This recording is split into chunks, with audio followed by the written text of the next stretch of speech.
മഹാനാശയക്കനെ KK ഉസ്താദിനെ അനുസ്മരിക്കുന്ന ഈ സമയത്ത് KK ഉസ്താദ് ആരായിരുന്നു എന്ന് നാം മനസ്സിലാക്കേണ്ടതുണ്ട്.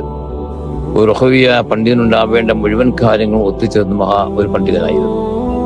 സുഹൃദ്, സ്വലാഹ്, ഇബാദത്ത്, വിനയം, ഇൽമ്, തഖ്വ എല്ലാം കൂടി ഒരുമിച്ച് കൂടിയ ഒരു പണ്ഡിതൻ. ഹദീസിലൊക്കെ പറയുമ്പോൾ മുസ്തഫാന്റെ സുന്നത്തുകൾ വിശദീകരിക്കുമ്പോൾ അതിന് ഉദാഹരണമായി കാണിച്ചു കൊടുക്കാൻ പറ്റിയ, ചൂണ്ടിക്കാണിക്കാൻ പറ്റിയ മഹാപണ്ഡിതൻ. 30 കൊല്ലം മുമ്പ് റാജി മർക്കസിലൊക്കെ ദുആക്ക് വരുന്ന ആ മുഖം ഇന്നും കാണുകയാണ്.